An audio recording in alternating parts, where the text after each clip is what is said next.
Ciao ragazzi, bentrovati in un nuovo video. Allora, parliamo spesso della Steam Deck. Adesso parleremo della WinDeck perché io mi sono convertito a Windows sulla Steam Deck.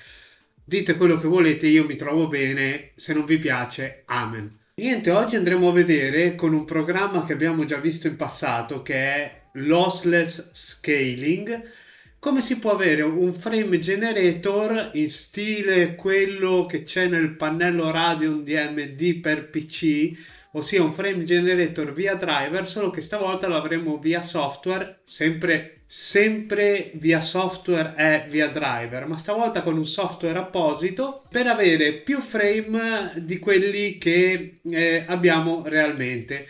Tendenzialmente è una cosa per far sembrare all'occhio, non sono frame reali. In pratica è come quando un video da 30 fps lo portiamo a 60. Il programma si immagina dei frame che non esistono e così funziona, però all'occhio aiuta molto. Infatti, magari qui dal video non ve ne accorgerete neanche, però quando lo andrete a vedere sulla vostra macchina effettivamente funziona. Questa cosa si può fare anche su un qualsiasi PC Windows a patto di avere lossless scaling. Lossless scaling lo trovate su GitHub, che vi lascio il link, oppure la versione diciamo donate su Steam, che è quella che ho preso io perché effettivamente quei pochi soldi che chiede se li merita e in periodo di sconto sta circa al 50%, quindi ci sta. Ora andiamo a vedere l'applicazione. Allora, essenzialmente lo slash scaling serviva all'inizio per portare l'FSR, il NIS e quant'altro in tutti i giochi, purché tenevate a finestra, lui ve lo autoscalava nei giochi in cui non era disponibile l'FSR ed era un aiuto per chi aveva delle vecchie GPU in un periodo in cui le GPU non si trovavano, ma adesso ha aggiunto anche il frame generator. Adesso andiamo a vedere come ho fatto io. Io per esempio ho fatto un profilo per Grid Legends, modalità di ridimensionamento automatico, modalità di ridimensionamento off, praticamente che non voglio che ridimensioni niente, però potete mettere quello che vi pare, ma di FSR, il NIS di Nvidia e così via, però io lo tengo a risoluzione nativa, quindi va bene così.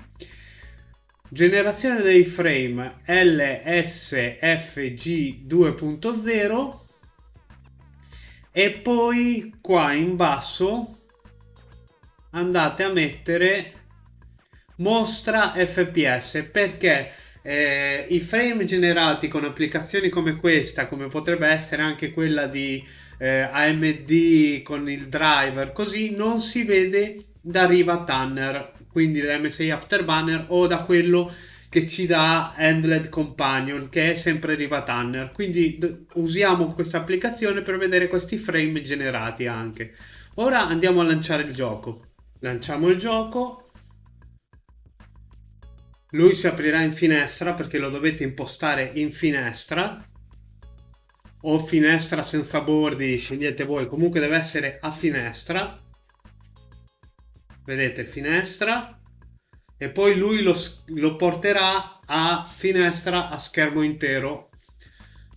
Quello è il frame, è il contatore frame di lossless scaling e quello è quello di Riva Tanner. Vedete che già è il doppio, da 30 siamo passati a 60.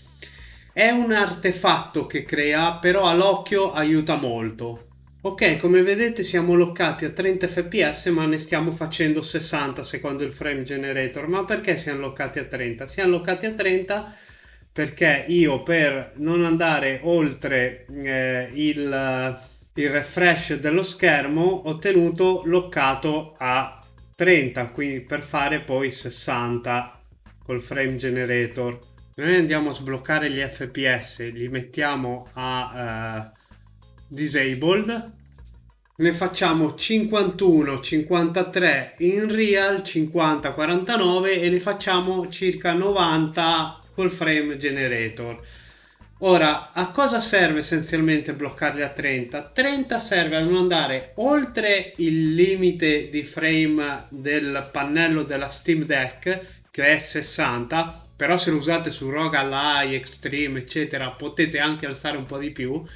E serve anche a conservare di più la batteria, perché renderizzare 30 frame reali non è come renderizzarne 50 per poi andare a 90. È un risparmio di batteria e si ha la sensazione di viaggiare a 60 frame.